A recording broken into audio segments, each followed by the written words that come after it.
무더운 여름이 깊어가고 있습니다. 여름은 우리 안에 있는 수분을 빼앗아가기 때문에 계속해서 갈증을 해소함으로써 수분을 보충하고 목마름과 메마름을 해결해야 합니다. 조지아에서 처음 맞이하는 여름은 참 덥습니다. 기억에 남을 것 같아요. 저에게 결코 잊을 수 없는 여름의 순간들이 몇 가지 있는데, 그 중에 하나는 첫 번째, 군대에서 한 행군에서 경험했습니다. 잘 훈련받은 군인들도 완전 군장을 하고 수십 킬로미터를 행군하려고 하면 참 힘든데, 그때 아직 근육도 잡혀있지 않던 훈련병 출신, 일반인 출신 제가 얼마나 힘들었겠습니까? 걷고 또 걸었습니다. 땀을 흘리며 걷다가 첫 휴식 지점에 도달했습니다. 전우들과 같이 훈련소 동기들과 군장을 맨 채로 바닥에 털썩 주저앉았고, 가방과 가방을 서로 기대어서 쉬기 시작했습니다. 제 이쪽 주머니에 있던 간식을 하나 끊었는데 그 이름은 트윅스. 되게 맛있는 간식이었습니다. 한 입 딱 베어 먹으니까 초콜릿과 카라멜 사이에서 스며나오는 당분이 제 온몸에 있는 혈관까지 차는 기분이었던 것 같아요. 나중에 또 사 먹었는데 그 맛이 안 나더라고요. 그리고 오른쪽이었나요? 왼쪽에 허리춤에 있던 물통을 꺼내 들었습니다.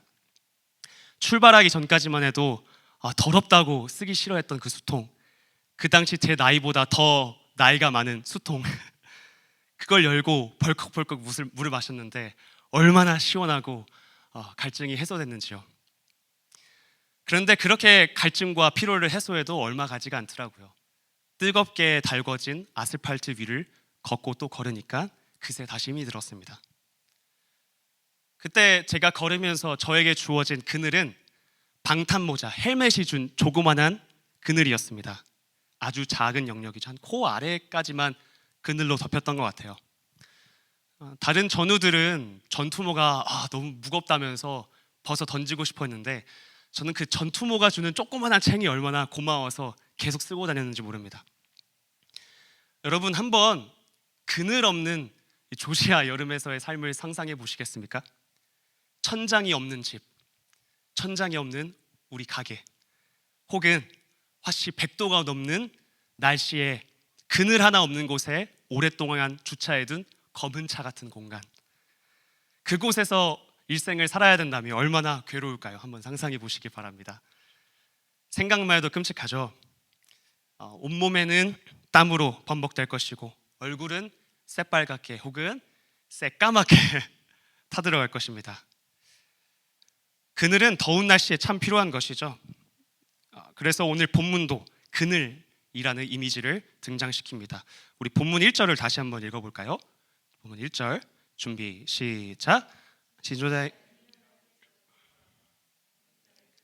선자요. 시편 91편은 하나님의 보호하심을 묘사하면서 다양한 이미지를 제시하고 있는데요, 저는 오늘 무엇보다 그늘이라는 이미지에 집중하면서 말씀을 나누고 싶습니다. 그늘은 뜨거운 태양으로부터 우리를 보호해주는 물리적인 존재입니다. 성경의 시대, 그 당시 황량한 광야였겠죠. 강렬한 태양과 건조한 기후 때문에 그늘의 존재는 굉장히 소중할 것이라고 저는 생각이 듭니다. 시편 저자도 그 당시에 흔히 볼 수 있으나 없어서는 안 되는 소중한 것들에 빗대어서 하나님이 어떻게 우리의 보호자가 되시는지 묘사하고 있는 것이죠. 저도 여러분께 권하고 싶습니다. 주님의 그늘 아래 거하자고, 전능자의 그늘 아래 함께 살자고 말입니다. 여름철에 쉴 틈 없이 내리치는 태양이 우리에게 필요한 수분을 다 가져가듯이 온갖 세상의 공격과 시험, 죄의 유혹들이 우리 안에 있는 작은 선한 것마저도 앗아가는 시대가 되었습니다. 그뿐인가요?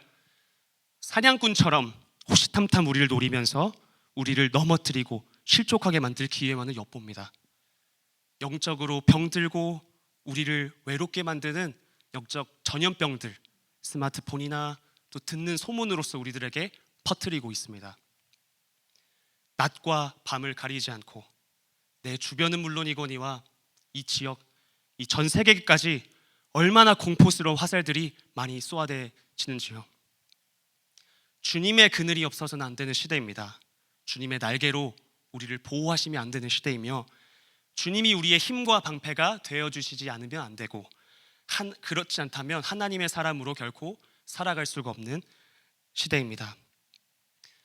모자에 조그만한 챙이 주는 그런 좁은 그늘이 아니라, 내가 만들어낼 수 있는 얄팍한 그늘이 아니라, 나보다 압도적인 존재가 내 위를 덮어버리는 그런 그늘, 전능자의 그늘이 우리 삶에 필요합니다.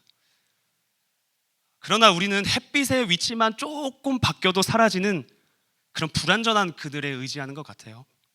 혹은 한 번도 전능자의 그늘은 경험해 보지 못한 채 그 옆만 빙빙 도는 삶을 살거나, 혹은 뜨거운 모래의 그 열기가 만들어낸 신기루, 착시 현상만 바라보고 고통스러운 착각 속으로 끊임없이 걸어 헤매는 삶을 살고 있을지도 모릅니다. 저의 과거가 그랬던 것 같아요. 저야말로 주님의 은밀한 곳, 전능자의 그늘 아래 잘 살고 있다고 생각했습니다. 왜냐하면 교회 생활이랑 정말 친했거든요. 저는 어려서부터 교회를 다녔습니다. 하지만 그것이 저의 신앙의 성숙도를 대변해주지 못했습니다. 왜냐하면 저의 삶에는 온통 의무감으로 가득할 뿐 자발적이라는 것은 찾아볼 수 없었거든요. 저는 신앙이라는 것은 내게 평안함을 주는 척하면서 무거운 짐을 자꾸만 더하는 것이라고만 생각을 했습니다. 성경 구절 하나가 있죠. 수고하고 무거운 짐진 자들아 다 내게로 오라 내가 너희를 쉬게 하리라. 예수님의 말씀. 난 이미 주님 앞에 있는 것 같은데 전혀 짐이 가볍지가 않네.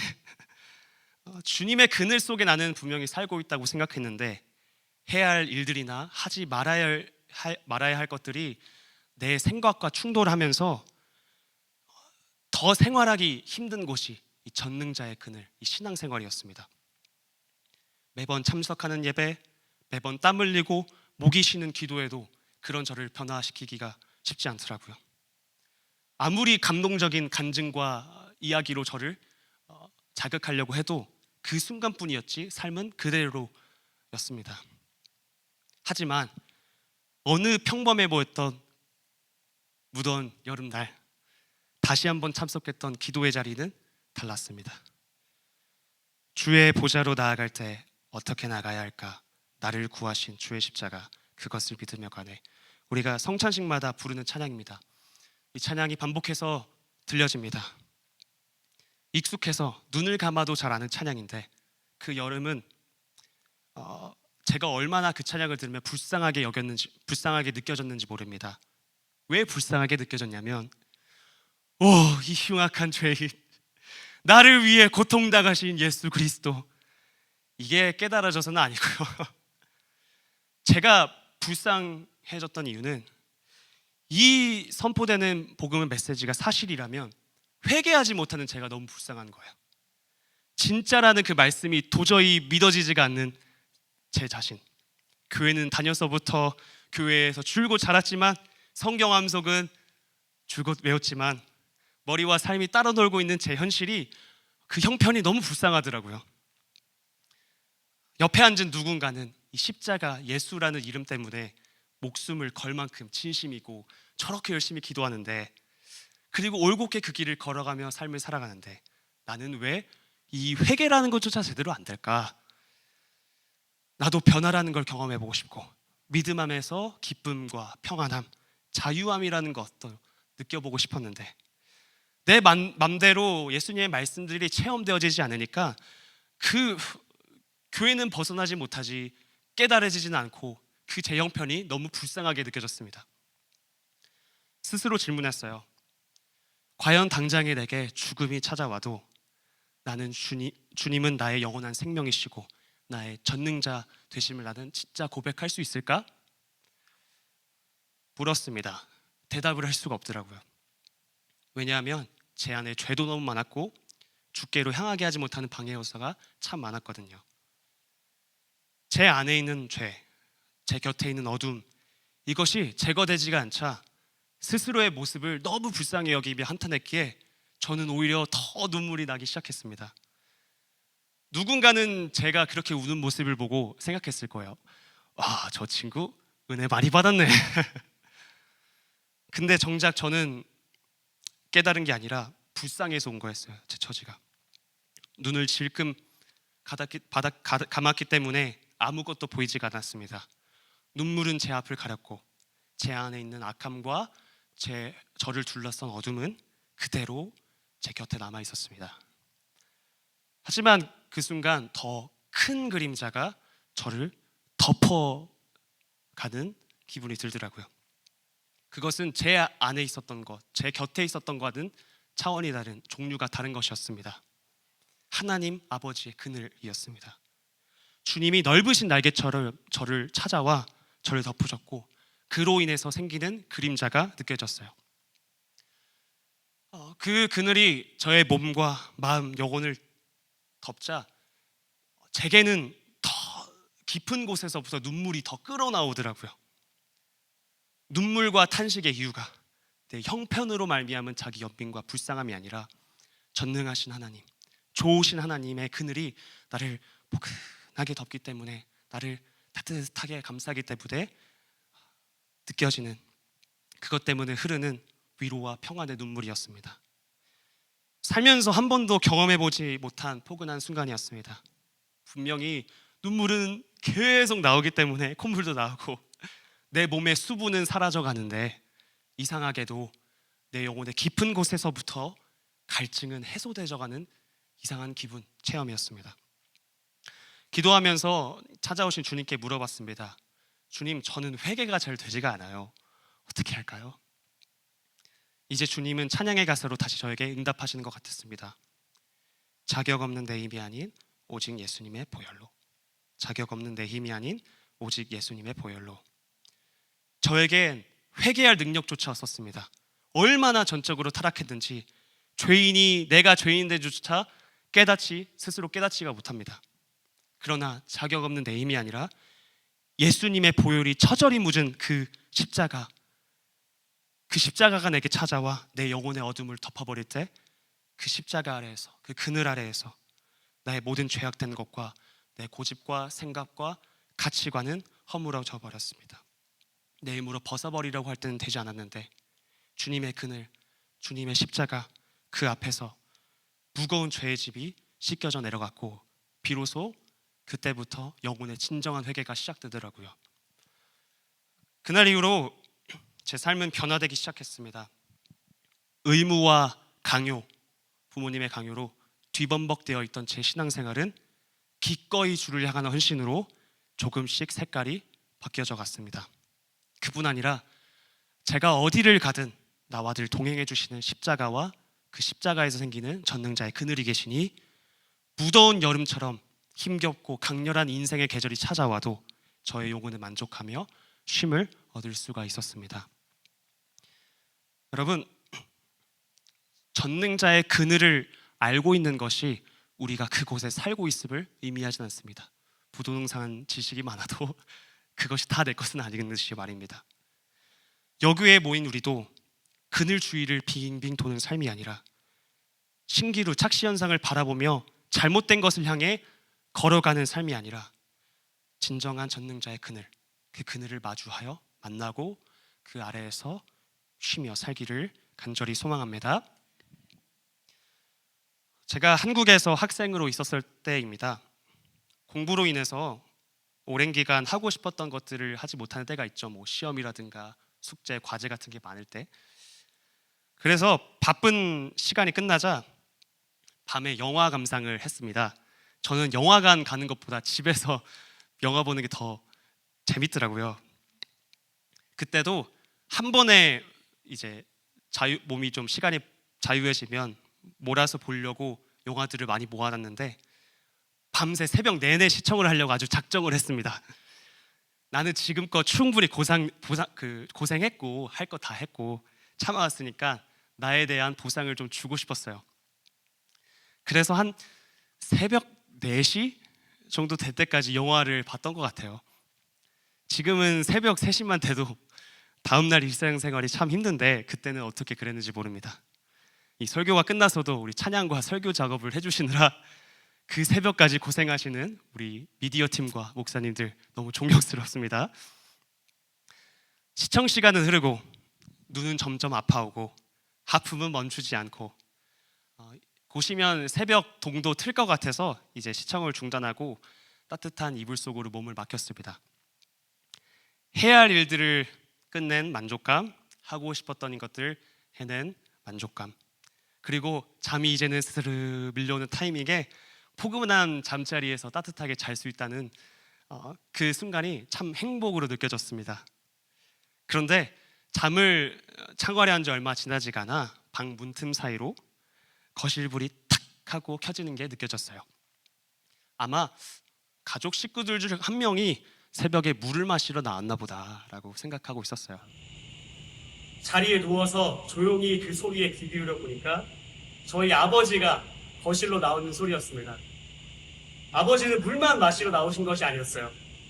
아버지는 지금도 개인 사업을 하고 계시는데 새벽 일찍 일하러 나가시는 분주한 준비하는 소리였습니다.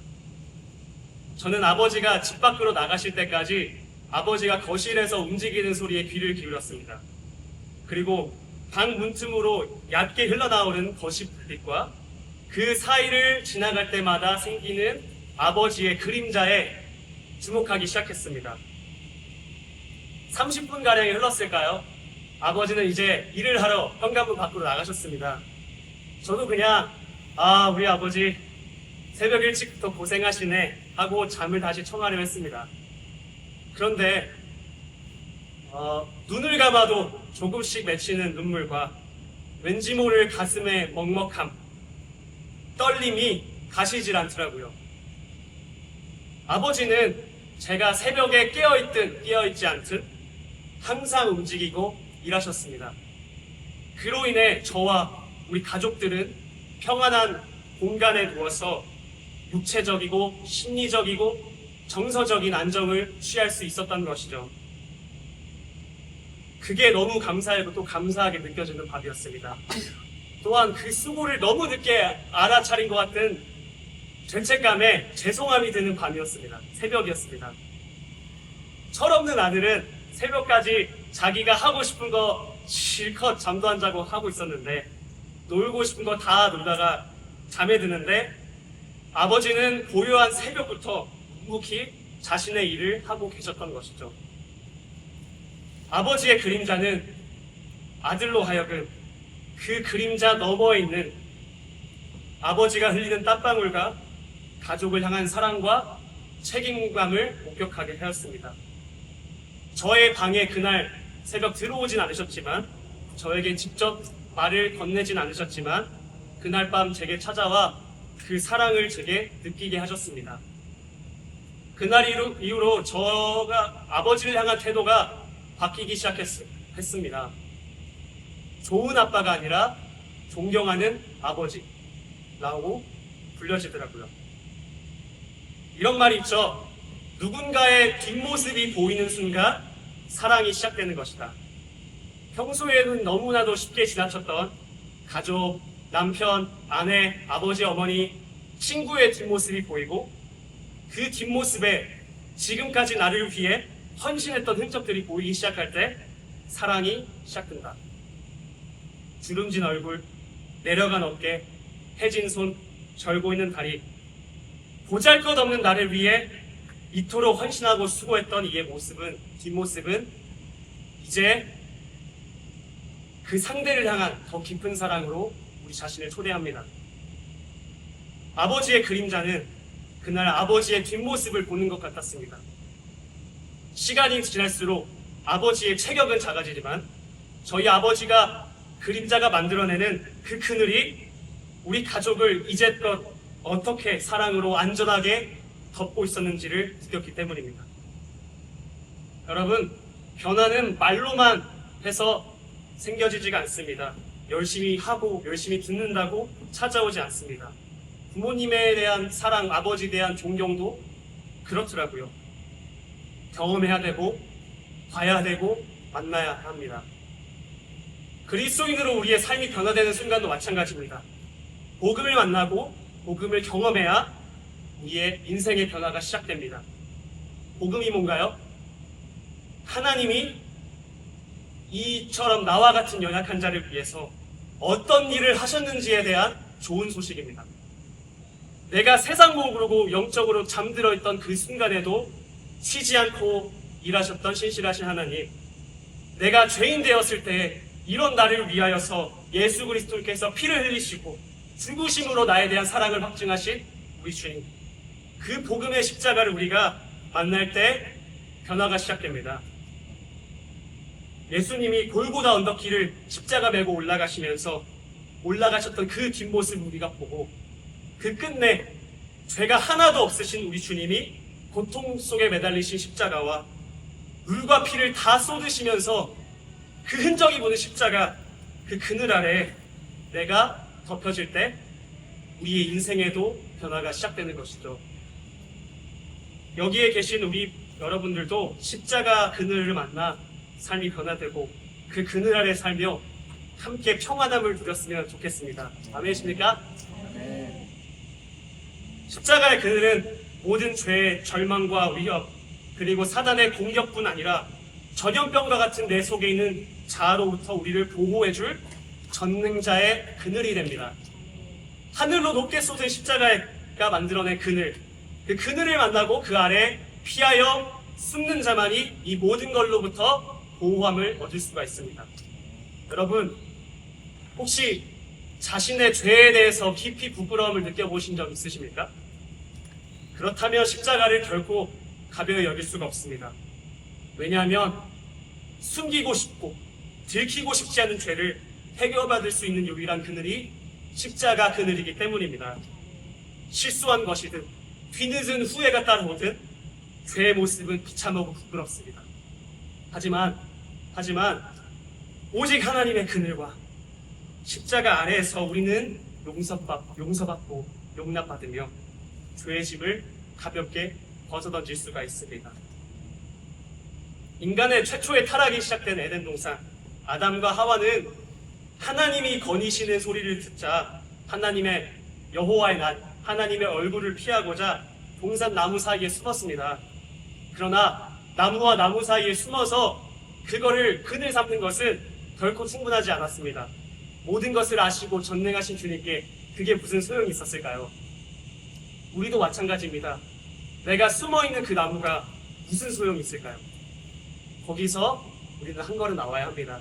내가 의지하고 있었던 나의 피난처로부터 벗어나야 합니다. 죄로 인해 하나님의 낯을 피하고 싶고, 지난날의 죄와 허물로 인해서 온몸과 가슴을 떨며 숨죽이고 있어도 나의 울타리에서 벗어나와야 합니다. 그리고 우리를 찾으시는 하나님의 부르심 앞에 진실한 회개의 기도를 향해 한 걸음을 내딛어야 합니다. 이 말씀만 제가 읽어드리고 예배를 마치기를 원합니다. 시편 91편 14절 15절 말씀인데요. 하나님이 이르시되 그가 나를 사랑한즉 내가 그를 건지리라. 그가 내 이름을 한즉 내가 그를 높이리라. 그가 내게 간구하리니 내가 그에게 응답하리라. 그들이 환난당할 때에 내가 그와 함께하며 그를 건지고 영화롭게 하리라. 누군가는 우리의 모습을 보며 손가락질하고 비난할 수 있습니다. 여기에 모여서 기도할 시간에 조금 더 생산적인 일을 하라고 이야기할 수 있습니다. 주님 그늘 아래 숨어있는 우리를 보고 말이죠. 누군가는 우리의 기도를 미련하게 보며 기도는 아무런 소용없는 낭비라고 이야기할 수 있습니다. 이것이 무슨 낭비인가? What a waste. 하지만 그렇게 말하는 그들에게 우리는 전능자의 그늘, 십자가의 그늘, 그 아버지의 그늘 아래 기도하며 응답합니다. 이 세상은 유한하나 오늘 이 밤은 다시 지나가면 다시 오지 않을 영원하지 않은 밤이지만 오늘 우리가 간절히 기도할 때 얻을 수 있는 하나님의 마음은 영원하다. 이 세상의 것들을 부족하고 나도 연약하나 우리 하나님은 전능하시고 영원하시다. 영원한 것을 위해 영원하지 않는 것을 포기하는 자는, 버리는 자는 바보가 아니다. 주님을 더 사랑하기 위해, 주님을 더 사랑하기 때문에 이 시간을 기도하고자 투자하는 우리는 바보가 아니다. 우리는 전능하신 하나님을 사랑하기 때문에 이곳에 모여 기도합니다. 아멘. 나를 향한 놀라운 사랑을 예수 그리스도의 십자가를 통해 완벽히 보여주셨고 확증하신 주님을 이제는 우리도 사랑하기를 원하기 때문에 우리는 기도합니다. 오늘 밤 그 전능자의 그늘을 만나고 그 아래 간절히 기도하며 놀라우신 회복과 치유, 구원과 용서함을 경험하시는 그날의 교회 모든 성도님들 되시기를 간절히 소망합니다. 네.